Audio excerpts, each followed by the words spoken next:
Everyone, welcome back to परचम। आज हम बात करने वाले एक ऐसे टॉपिक के बारे में जो काफ़ी लंबे समय से डिमांड में था और इसको हम बिल्कुल टू द पॉइंट डिस्कस करेंगे विद PYQs। मैंने यहाँ पे पिछले 5 साल में इस पर्टिकुलर टॉपिक से जो भी क्वेश्चन बने हुए हैं, जिस भी एग्जाम में बने हुए हैं, वो आप लोगों के लिए इंक्लूड किए, जिससे आपको पता चल सके कि इस पर्टिकुलर टॉपिक को आखिरकार पढ़ना कैसे है। क्योंकि बहुत सारे लोगों को कन्फ्यूजन होता है स्टोन एज क्या है, जिसको हम पाषाण काल के नाम से जानते हैं। पाषाण काल या स्टोन एज कहने का रीजन ये है कि यहाँ पे जो ये आपको ह्यूमंस दिखाई दे रहे हैं, ये जो लोग दिखाई दे रहे हैं, ये as a tool stone use किया करते थे। मतलब हथियार बनाने के लिए, शिकार करने के लिए इन्होंने स्टोन का यूज किया, इसलिए हम इस पूरे एज को स्टोन एज या स्टोन एरा के नाम से जानते हैं। तो यहाँ पे लोगों को बहुत कंफ्यूजन होता है इनकी साइट्स को लेके, वो सब हम यहाँ पे डिस्कशन करने वाले हैं। तो वीडियो को लास्ट तक देखना है, आपके सारे के सारे डाउट यहाँ पर क्लियर हो जाएंगे। सो स्टार्ट कर लेते हैं आज का सेशन। आज से हम बात करने जा रहे हैं एंशिएंट हिस्ट्री की, क्योंकि जनरली हम एंशिएंट हिस्ट्री में शुरुआत कहाँ से करते हैं? हड़प्पन सिविलाइजेशन से करते हैं। उसके बाद हम महाजनपद, वैदिक एरा, मौर्यंस एंड गुप्तास के बारे में डिस्कशन करके एंशिएंट हिस्ट्री को खत्म करते हैं। लेकिन मैक्सिमम लोग इस पर्टिकुलर टॉपिक को पढ़ना भूल जाते हैं, इसलिए आज मैं आपको इस टॉपिक को पढ़ाती हूँ। ओके, स्टार्ट कर लेते हैं तो सेशन।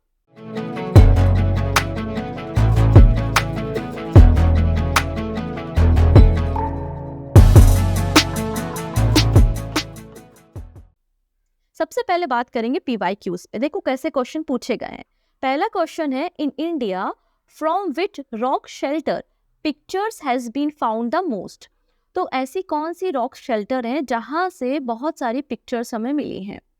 तब हुआ क्या था, जब आपका पाषाण काल स्टार्ट हुआ था, जब स्टोन एज स्टार्ट हुआ था, जिसको हम कहते हैं पैलेयोलिथिक एज। तो पैलेयोलिथिक एज में आइस एज भी पैरेलल में चल रही थी। मतलब जब पूरा पाषाण काल चल रहा था तो पैरेलल में क्या चल रहा था? आइस एज भी चल रहा था।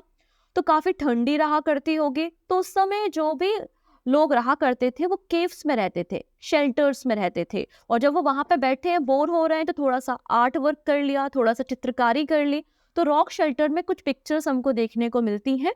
कहाँ से? भीमबेटका। भीमबेटका की गुफाएं यूनेस्को वर्ल्ड हेरिटेज साइट भी है और ये आपको मध्य प्रदेश में देखने को मिलेंगी। So option number C is the right answer. Next है, the earliest evidence of agriculture in the Indian subcontinent come from. मैं आपको बता दूं कि इंडियन सबकॉन्टिनेंट में अगर आप देखेंगे तो एंड ऑफ जो मेसोलिथिक पीरियड है और अर्ली स्टेज जो न्यूलिथिक पीरियड है, मतलब जब मध्य पाषाण काल खत्म हो रहा है और नया पाषाण काल शुरू हो रहा है, तो उस समय का जो पीरियड है वहां पर आप देखेंगे कि हमारे इंडियन सबकॉन्टिनेंट में एग्रीकल्चर करना शुरू किया दिया था, फार्मिंग करना शुरू कर दी थी। तो यहाँ पे पूछा जा रहा है कि सबसे पहले हमें कौन सी ऐसी जगह है जहां से एविडेंस मिलते हैं एग्रीकल्चर के, खेती के? तो आंसर हो जाएगा मेहरगढ़। अब मेहरगढ़ ये जो फील्ड है ना, ये बड़ी इंपॉर्टेंट है। हालांकि भारत में नहीं आती है ये एरिया, तो आपका बलूचिस्तान में आता है, लेकिन फिर भी ये एरिया बड़ा इंपॉर्टेंट है। आइए इसके बारे में थोड़ी सी बातें मैं आपको बताती हूँ। तो मेहरगढ़, मेहरगढ़ के लोगों ने, ये ओल्डेस्ट न्यूलिथिक सेटलमेंट है इंडियन सबकॉन्टिनेंट का। यहाँ के लोग आप देखेंगे वीट एंड बार्ले, मतलब गेहूं और जौ की खेती किया करते थे। और इसे छोटा मोटा खेती नहीं कि बस खाना खा के गुजारा कर लिया, नहीं, बड़ी क्वांटिटी में इन लोगों ने खेती करना शुरू किया। और जब बड़ी क्वांटिटी में आप फार्मिंग करोगे तो जो प्रोडक्शन होगा उसको स्टोर करने की रिक्वायरमेंट होगी। तो स्टोर करने के लिए इन्होंने ग्रेनरीज भी बनाई थी और ये मड ब्रिक्स की बनी हुई थी। अगर आप मेहरगढ़ में देखेंगे तो आपको न्यूलिथिक एज के, मतलब नए पाषाण काल के, आपको सेटलमेंट्स भी देखने को मिलेंगे। न्यूलिथिक एज में आपको घर भी देखने को मिलेंगे और ये घर आप देखेंगे मड ब्रिक के बने हुए हैं। किसके बने हुए? मड ब्रिक के हाउसेस आपको यहाँ पर देखने को मिलेंगे। इसके अलावा अब जब खाना पकाने, मतलब इन लोग खेती करने लगे हैं और खाने को स्टोर करने लगे हैं, तो इन लोगों को अब पॉट की जरूरत होगी। तो आप देखेंगे पॉटर व्हील, पॉटर व्हील भी आपको मेहरगढ़ से मिलता है और इसे ब्रेड बास्केट ऑफ बलूचिस्तान के नाम से भी जाना जाता है। तो मेहरगढ़ को हम ब्रेड बास्केट ऑफ बलूचिस्तान के नाम से जानते हैं। तो ये बातें आपको पता होनी चाहिए अबाउट द मेहरगढ़, क्योंकि ये ओल्डेस्ट न्यूलिथिक सेटलमेंट है in Indian subcontinent. Okay, next है, the first cereal use by the man was. तो पहली कौन सी फसल जो है आदमियों ने, इंसानों ने यूज की थी? तो वो थी बार्ले, जिसको हम जौ के नाम से जानते हैं। ऑप्शन बी बिल्कुल करेक्ट हो जाएगा। ओके, नेक्स्ट है, ash mound is associated with neolithic site. अब यहाँ पे कुछ जगह राख के अवशेष मिले हैं, राख के ढेर मिले हैं। हो सकता है ये लोग जो गाय वगैरह के कैटल्स का गोबर वगैरह होके उसको जलाते हो, या कुछ भी तरीके से घास फूस इकट्ठा करके जलाया हो। तो बहुत सारे ऐश माउंट आपको साउथ इंडिया में, जो गोदावरी के बाद का जो रीजन है ना, यहाँ पर लगभग 600 से ज्यादा न्यूलिथिक सेटलमेंट देखने को मिले, जहां पर आपको ऐश माउंट भी देखने को मिलता है। और जिसमें सबसे इंपॉर्टेंट यहाँ पर आपको देखने को मिलता है उतनूर। उतनूर, ओके। तो ऑप्शन नंबर सी बिल्कुल करेक्ट हो जाएगा, ऑप्शन सी यहाँ पे करेक्ट है, ओके। आइए बात कर लेते हैं, यहाँ पे देखेंगे आप सेटलमेंट जो आपको साउथ इंडिया में मिल रहा है। तो उतनूर और पिकलीहल, जो कि तमिलनाडु में, उतनूर और पिकलीहल, ये दोनों एरिया आपको याद रखने हैं साउथ इंडिया में। और ये आपके न्यूलिथिक साइट्स हैं, मतलब आपकी नव पाषाण काल की साइट्स है, जहाँ पे आपको एस माउंट्स देखने को मिलते हैं। एक बहुत ही प्यारा क्वेश्चन है ये, आईबी का जो पेपर होता है इंटेलिजेंस ब्यूरो, उसमें आया हुआ क्वेश्चन है, इसलिए इसका स्क्रीनशॉट यहाँ पे लगाया हुआ है। लिस्ट 1 है, लिस्ट 2 है, और ये न्यूलिथिक साइट्स है और उनकी लोकेशन को मैच करना है। तो उतनूर, कुछ बुक में आपको आंध्र प्रदेश देखने को मिलेगा, लेकिन अब तो आंध्र प्रदेश और तेलंगाना सेपरेट हो गए, तो ये साइट चली गई है तेलंगाना में। ए का हो गया थर्ड, ओके। फिर है चिरांद, ये आपको एरिया देखने को मिलेगा बिहार में, मतलब बी का हो जाएगा 4, ये भी न्यूलिथिक पीरियड से है। फिर है गुफ्तरल, गुफ्तरल आपको मिलेगा कश्मीर में। नेक्स्ट है पय्यमपाली, ये एरिया आपको मिलेगा तमिलनाडु में, मतलब सी का क्या हो जाएगा 2 हो जाएगा और डी का हो जाएगा 1। इस तरीके से मैच द कॉलम में भी ये साइट्स आपसे पूछी जा सकती है, इसलिए ये साइट्स आपको याद रखनी है, और सारी की सारी न्यूलिथिक एरा से, मतलब नव पाषाण काल से एसोसिएटेड है। नेक्स्ट है the earliest evidence of man in India is found in, तो सबसे पहले मानव के साक्ष्य, जो कंकाल या जो खोपड़ी है, वो कहाँ से मिलती है? तो वो नर्मदा वैली से मिलती है। कहाँ से? नर्मदा वैली। और एक एरिया अगर आप याद रख सको तो बहुत अच्छा हो जाएगा, हथनौरा। कौन सी जगह है? हथनौरा, नर्मदा वैली, हथनौरा। तो ये एरिया आपको याद रखना है, जहां से आपको मैन के साक्ष्य मिलते हैं, एविडेंस मिलते हैं, okay. Option 1 is the right answer. Next है cultivation of cereal first started in, तो यहाँ पे फसलों का उत्पादन, कल्टीवेशन कब से स्टार्ट हुआ है? तो आंसर हो जाएगा न्यूलिथिक एज, मतलब नव पाषाण काल में स्टार्ट किया है डोमेस्टिकेशन करना फसलों का, ओके। नेक्स्ट है नावदा टोली, तो नावदा टोली कहाँ पर है? तो नावदा टोली भी आपको नर्मदा वैली में मिलेगी, नावदा टोली आपको मध्य प्रदेश में मिलेगी, okay, Madhya Pradesh. Option 1 is the right answer. Navda Toli से अलग अलग एग्जाम में, स्पेशली एमपीपीएससी में कई बार क्वेश्चन बने हैं, okay. 3 human skeleton in the single grave were discovered at, तो एक ही ग्रेव में, मतलब एक ही कब्र में 3 स्केलेटन, 3 कंकाल कहाँ से मिले हैं? तो ये मिले हैं दमदमा से, दमदमा। ऑप्शन नंबर सी बिल्कुल करेक्ट हो जाएगा। यहाँ पे अगर आप मेसोलिथिक पीरियड में जाएंगे ना, मतलब मध्य पाषाण काल, तो आप समझेंगे कि वहां के लोग सोचने लगे थे कि यार पुनर्जन्म होता है, मतलब लोगों को दफनाना चाहिए। तो कई सारी बरियल साइट्स आपको मेसोलिथिक एरा में, मेसोलिथिक पीरियड में देखने को मिलेंगी, जिनमें से एक है दमदमा। तो ऑप्शन नंबर सी यहाँ पे करेक्ट है। आइए हम कुछ बातें यहाँ पे दमदमा के बारे में करेंगे। तो दमदमा एक मेसोलिथिक साइट है, जो कि कहाँ पर है? प्रतापगढ़ डिस्ट्रिक्ट ऑफ उत्तर प्रदेश में। तो दमदमा कहाँ है? उत्तर प्रदेश में है।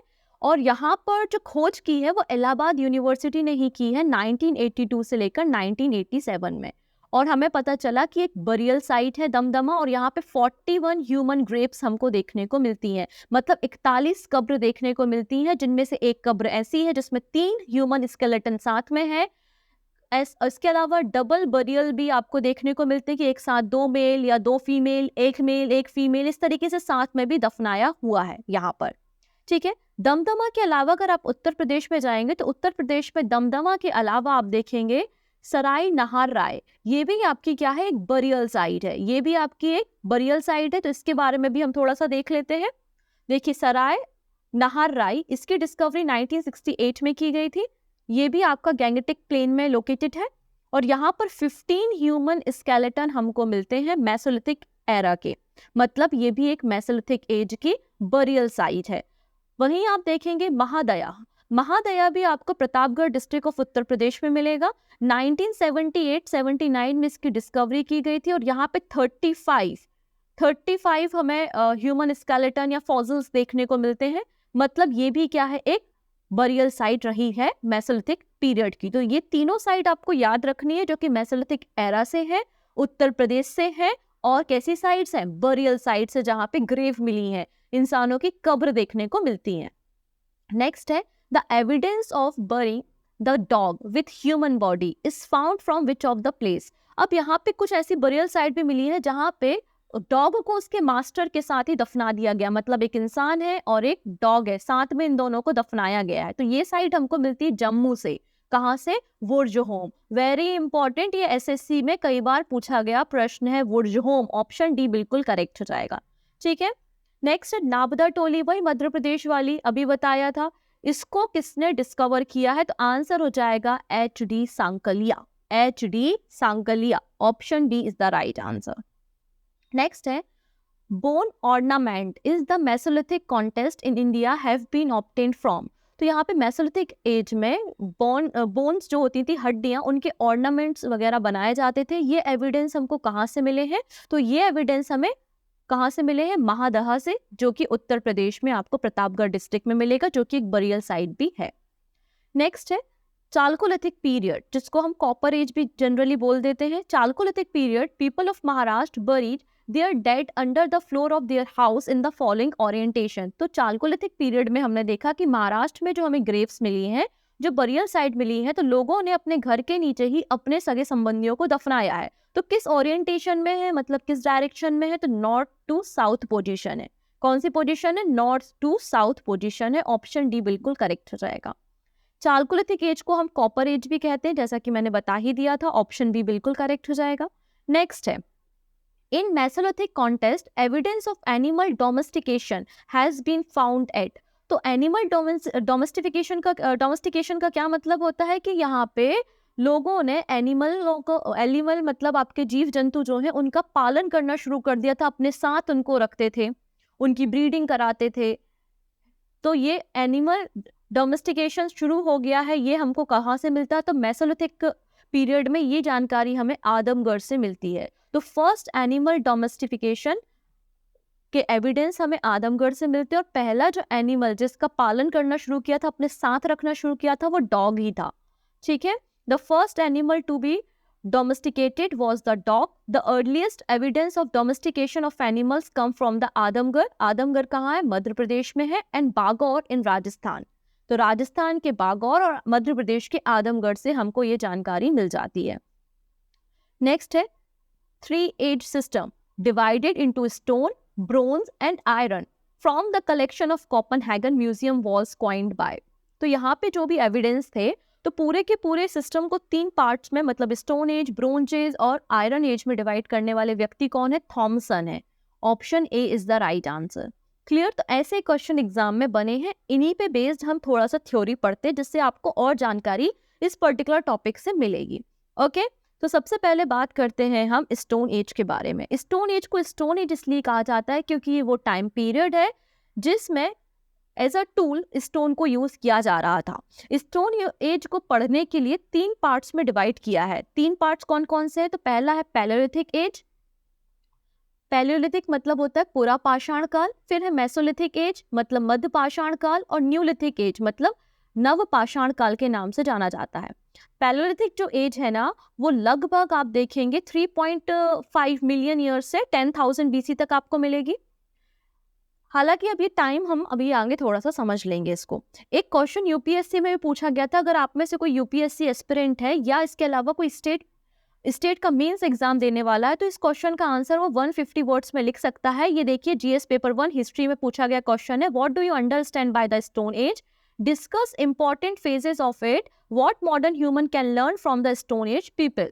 तो ये आप पूरा 150 वर्ड में लिख सकते हो अगर आप इस वीडियो को पूरा देख पाते हो। ओके, तो स्टार्ट कर लेते हैं स्टोन एज। तो स्टोन एज को हमने 3 पार्ट्स में डिवाइड किया है।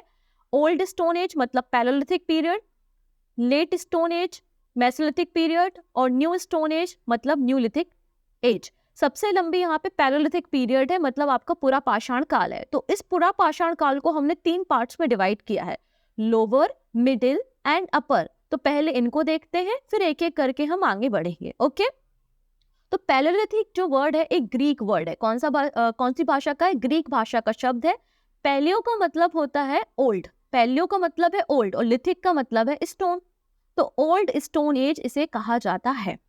इसको हमने 3 पार्ट्स में बांटा है, lower palaeolithic age, middle and upper age में। हमको जो पुरा पाषाण काल की या स्टोन एज के जो एविडेंस सबसे पहले मिलते हैं वो अफ्रीका, चाइना, जावा, सदर्न यूरोप से मिलते हैं, और इसके अलावा हथनौरा, नर्मदा वैली, हथनौरा नर्मदा वैली जो कि मैंने पहले भी डिस्कस की थी। ओके, तो सबसे पहले बात करेंगे लोअर पैलेलिथिक एज। जब लोअर पैलेलिथिक एज चल रहा है तब पैरेलल में आइस एज भी चल रहा है। आइस एज चल रहा है मतलब बहुत ज्यादा ठंड है, बर्फ गिर रही है, आधी दुनिया जो है वो बर्फ से ढकी हुई है, ये उस समय का पीरियड है ये। ओके, ये पीरियड आपका 3.5 मिलियन ईयर से 1 लाख साल पुराना ये एरिया जो है वो आपका लोअर पैलेलिथिक पीरियड कहलाता है। इसके एविडेंस आपको अफ्रीका में मिलते हैं, और भारत में भी जो बोरी महाराष्ट्र है, बोरी महाराष्ट्र, वहां से आपको इसके एविडेंस मिलते हैं। यहाँ के लोगों ने मतलब पैलेलिथिक, लोअर पैलेलिथिक एज में लोगों ने केव्स में रहना शुरू किया था, क्योंकि जब बहुत ज्यादा ठंडी पड़ रही होगी तो कुछ ना कुछ शेल्टर ढूंढते होंगे, तो उनको केव्स मिली, तो उस केव्स में रहना इन्होंने शुरू किया, क्योंकि केव के आसपास आपको पानी भी मिल जाता था, जंगल होते थे, खाने पीने भी मिल जाता था, और सुरक्षित भी रहते थे और ठंडे से बच जाते थे, हो सकता था, इसलिए इन्होंने केव में रहना शुरू किया। जब मैं केव में रहते थे तो कई सारी की स्ट्रक्चर, कुछ पिक्चर्स भी इन्होंने केव में बनाई हैं। तो भीमबेटका मध्य प्रदेश, भीमबेटका जो है केव है, मध्य प्रदेश में है, वहां से हमको पैलेलिथिक एज के एविडेंस भी देखने को मिलते हैं। इन्होंने लाइम स्टोन का यूज किया है अपने टूल्स को बनाने के लिए। कौन से स्टोन का? लाइम स्टोन का यूज करके इन्होंने अपने टूल्स को बनाया है। हम देखेंगे कि इनके टूल्स कैसे थे। तो टूल्स को देखने से पहले आप समझिए कि कोई आपके पास स्टोन है, आप इस स्टोन को तोड़ते हो, कोई रॉक है, आपने उस रॉक को तोड़ दिया, तो एक रॉक का जो छोटा हिस्सा है उसका नाम दिया गया फ्लेक, और जो बड़ा हिस्सा है उसका नाम है कोर। तो यहाँ पर जो लोअर एज है, जो लोअर पैलेलिथिक एज है, वहां पर लोग कोर से बने हुए टूल्स का यूज कर रहे हैं। अभी इन लोगों ने फ्लैग का यूज नहीं किया है, ये केवल कोर से बने हुए टूल का यूज कर रहे हैं। आप देखेंगे चॉपर का यूज करते थे, और हैंड एक्स का यूज ये लोग किया करते थे एज अ टूल। ठीक है, इसके अलावा क्लेवर आप देखेंगे, इस तरीके से आप देखेंगे एक ब्रॉड सा हिस्सा है और ऊपर से थोड़ा सा खुरदुरा आपको देखने को मिलेगा, रफ, लगभग हैंड एक्स की तरह ही ये देखने को मिलता है। तो ये क्लेवर, हैंड एक्स और आपका चॉपर, इन टूल्स का यूज लोअर पैलेलिथिक एज में किया करते थे। अब इंपॉर्टेंट साइट्स हम देखते हैं, तो सोहन वैली पंजाब, जो कि आज की डेट में पाकिस्तान में है, वहां से आपको एविडेंस मिलते हैं। कश्मीर और थार डेजर्ट से आपको एविडेंस मिलते हैं। वेलन वैली कहाँ पर है? उत्तर प्रदेश, तो वेलन वैली उत्तर प्रदेश, और डेजर्ट एरिया ऑफ डिडवाना इन राजस्थान। इसके अलावा नागार्जुन कोंडा आंध्र प्रदेश, और भीमबेटका की गुफाएं, ये सभी जो साइट्स है ये लोअर पैलेलिथिक एज मतलब आपकी पुरा पाषाण काल से संबंधित साइट्स है। तो आपको याद रखना है Sohan valley Punjab, Kashmir, Thar desert, Belan valley Uttar Pradesh, Nagarjuna Konda Andhra Pradesh, Didwana Rajasthan and Bhimbetka Madhya Pradesh. Okay, next बात करेंगे हम मिडिल पैलेलिथिक एज। तो 1 लाख से देखो आप 40,000 बीसी तक, 1 लाख से लेकर 40,000 बीसी का जो पीरियड है वो मिडिल पैलेलिथिक एज के नाम से जाना जाता है। ठीक है, अब इनको एक और नाम दिया जाता है नियांडर वैली, क्योंकि से संबंधित रखते हैं ऐसा मानना है। अगली अगर हम बात करते हैं तो जैसे कि मैंने बताया था, एक था आपका कोर और एक क्या थे आपके फ्लैग, है ना, मैंने बताया था। तो ये लोग फ्लैग से बने हुए टूल अब यूज करेंगे। पहले क्या कर रहे थे? कोर से बने हुए टूल का यूज कर रहे थे, अब ये लोग फ्लैग से बने हुए टूल का यूज करना शुरू करेंगे। मिडिल पैलेलिथिक जो मैन थे वो एक जगह से दूसरी जगह जाते थे और एनिमल हंटिंग करने का काम किया करते थे। एनिमल हंटिंग इनका मेन प्रोफेशन था। इसके अलावा अगर आप देखेंगे तो इनके टूल अब साइज में थोड़े छोटे होना शुरू हो गए हैं, वेट में थोड़े कम, मतलब लाइटर एंड थिनर टूल आपको यहाँ पर देखने को मिलेंगे। इन लोगों ने फायर को भी, मतलब फायर, आग जलाना भी इन्होंने सीख लिया था। तो फायर, बिल्कुल आग जलाना जानते थे। व्हील का इन्वेंशन अभी नहीं हुआ है, कल्टीवेशन करना शुरू नहीं किया है, और डोमेस्टिकेशन करना भी शुरू नहीं किया है। केवल और केवल आग जलाना इन लोगों ने सीख लिया है। 2 पत्थरों को मार के चिंगारी निकली, सूखे पत्तों में आग लगा दी। तो इस तरीके से आग लगाना सीख लिया है मिडिल पैलेलिथिक एज में। अगर इनके टूल्स आप देखेंगे तो साइज में आप देखो छोटे हैं और थोड़े शार्प टूल आपको देखने को मिलेंगे, क्योंकि इन्हें हंट करना है, एनिमल्स को मारना है। तो आप देखेंगे ब्लेड्स, इस तरीके से शार्प टूल आपको देखने को मिलेंगे, ब्लेड्स एंड स्क्रैपर। तो ब्लेड एंड स्क्रैपर ये टूल किस एरा से संबंधित है? तो मिडिल पैलेलिथिक एज से आपको ये संबंधित मिलेंगे। अब जो साइट्स हमको लोअर पैलेलिथिक एज में मिलती हैं, वही साइट हमको मिडिल पैलेलिथिक एज की भी मिलती हैं। मतलब आपकी वेलन वैली हो गई, थार डेजर्ट है, भीमबेटका की गुफाएं हैं, Narmada valley, Tungabhadra river valley, ये सभी एविडेंस आपको मिडिल पैलेलिथिक एज में भी मिलते हैं। तो ये सारी साइट्स आपको याद रखनी है। Didwana Rajasthan, Chota Nagpur plateau Maharashtra, Tungabhadra river valley, Narmada river valley Ajmer, okay वही साइट्स हैं। Sohan river valley Punjab Pakistan, Belan valley Mirzapur Uttar Pradesh. तो ये वही सेम सेटलमेंट है, क्योंकि जो पहले रह रहे थे आगे भी वही रह रहे थे, बट अब वो यहाँ नहीं रहेंगे। इन थोड़ी थोड़ी जगहों को अभी छोड़ के जाना शुरू करेंगे। क्यों करेंगे? ऐसा क्या हो गया? आइस एज खत्म हो गई। तो लोअर अगर आप देखेंगे अभी आगे पैलेलिथिक पीरियड के बाद आप देखेंगे कि आइस एज खत्म हो जाती है, और आइस एज जब खत्म होती है तो उसके बाद हमारा जो क्लाइमेट है वो वार्म होना शुरू होता है, और लोग अपनी जगहों को चेंज करना शुरू करते हैं। थोड़ी देर बाद हम उस पीरियड को भी डिस्कस करेंगे। सबसे पहले देखेंगे अपर पैलेलिथिक एज। 40,000 बीसी से 10,000 बीसी का जो समय है वो अपर पैलेलिथिक एज के नाम से जाना जाता है। अब इंसान थोड़ा मॉडर्न होने लगा है और ये आज का होमोसेपियंस बन गया है। मतलब हम कब हुए? तो आंसर हो जाएगा अपर पैलेलिथिक एज में हुए। तो होमोसेपियंस जो आज के मानव है वो आपको अपर पैलेलिथिक एज में देखने को मिल जाएंगे। ठीक है, इन लोगों ने पैरेलल साइड के ब्लेड्स का यूज करना किया, शार्प टूल्स को बनाना इन्होंने शुरू कर दिया, फिशिंग करना शुरू किया, फिशिंग करना भी शुरू कर दिया था। और इनके evidence Andhra Pradesh, Karnataka, Maharashtra, central Madhya Pradesh, southern UP, Jharkhand से हमको देखने को मिलते हैं। अगर आप इनके टूल्स देखेंगे तो देखो बोन्स के बने हुए टूल से यूज कर रहे हैं, फिशिंग कर रहे हैं, हुक लगा के फिशिंग करना इन्होंने शुरू कर दिया है। और बुरिन्स, ये देखो शार्प टूल एकदम स्क्रू गेज की तरह दिखाई दे रहा है। तो इस तरीके के शार्प टूल बनाना इन्होंने शुरू कर दिया है। ठीक है, अब कुछ साइट पे हमें ऑस्ट्रिच के एग भी मिलते हैं, एग शेल देखने को मिलती है अपर पैलेलिथिक पीरियड में इंडिया में। मतलब इंडिया में उस समय ऑस्ट्रिच भी रहा करते होंगे, और फिर शिकार करते करते हमने उनको खत्म कर दिया। ठीक है, चलो नेक्स्ट बात करते हैं। हमने देखा ये जो एरिया था ये आपका पैलेलिथिक पीरियड था, मतलब आपका पूरा पाषाण काल था, जिसको हमने 3 कैटेगरी में डिवाइड किया, 3.5 मिलियन ईयर से लेके लगभग 10,000 बीसी तक। ये जो पीरियड है उस समय पैरेलल हो चल रही है आइस एज, मतलब क्लाइमेट काफी ठंडा है। लेकिन 10,000 बीसी के पास आप देखोगे कि आपका ये जो आइस एज वाला पीरियड है वो खत्म हो जाता है और होलोसिन की शुरुआत होती है, और क्लाइमेट अब थोड़ा चेंज हो रहा है, क्लाइमेट थोड़ा वार्म हो रहा है, चेंज हो रहा है, और रेनी सीजन स्टार्ट हो रहा है। और जब रेनी सीजन स्टार्ट हो रहा है तो एक बहुत अच्छा क्लाइमेट है कि आप अब फार्मिंग कर सकते हो, मतलब कल्टीवेशन कर सकते हो। तो यहीं से अब एग्रीकल्चर की शुरुआत आगे से होगी। ठीक है, तो प्लेटोसिन एरिया मतलब एज जो आपकी आइस एज है वो खत्म हो रही है, और होलोसिन की शुरुआत हो रही है मेसोलिथिक से। आइए अब हम बात करेंगे मेसोलिथिक पीरियड से, जिसको हम मिडिल स्टोन एज कहते हैं। लगभग 10,000 बीसी से लेकर 6,000 बीसी के आसपास का समय मेसोलिथिक पीरियड कहलाता है। लोग अभी हंट कर रहे हैं, फिशिंग कर रहे हैं, और फूड की गैदरिंग करना इन्होंने शुरू किया है। और आगे जाके इन्होंने डोमेस्टिकेशन ऑफ एनिमल्स भी करना शुरू कर दिया, मतलब जानवरों को पालना, अपने पास रखना शुरू कर दिया। लेकिन बड़े पैमाने पे अभी कल्टीवेशन या एग्रीकल्चर या फार्मिंग करना बड़े पैमाने पे इन्होंने अभी शुरू नहीं किया है। पहला जो एनिमल डोमेस्टिकेट किया गया था वो था डॉग। डॉग के अलावा शिप और गोट्स, मतलब भेड़ें और बकरियों का भी डोमेस्टिकेशन ये लोग किया करते थे। इनका बिलीफ था कि मतलब मरने के बाद भी आफ्टर बर्थ होता है, ऐसा इनका बिलीफ था। इसलिए फूड आइटम और गुड आइटम्स के साथ जो है वो लोगों को दफनाने का काम किया करते थे। इसलिए आपको मेसोलिथिक पीरियड में कई सारी बरियल साइट देखने को मिलती है, जो हमने स्टार्टिंग में दमदमा वगैरह को डिस्कस किया था। अब जो मेसोलिथिक मेन थे ना, उन लोगों ने कपड़े पहनना, जो एनिमल स्किन थी, एनिमल स्किन के कपड़े पहनना भी शुरू कर दिया था। ये आर्ट लवर थे, रॉक्स पे जाके बहुत ज्यादा आर्ट एंड पेंटिंग किया करते थे, और भीमबेटका की पेंटिंग्स भी हमको इसके एविडेंस देती हैं। और जो पेंटिंग के मैटर्स क्या होते थे, किस चीज की पेंटिंग करेंगे, जो आसपास देखेंगे, मतलब जंगल, जानवर, है ना, इन सब चीजों के बारे में इन्होंने पेंटिंग करना शुरू की है।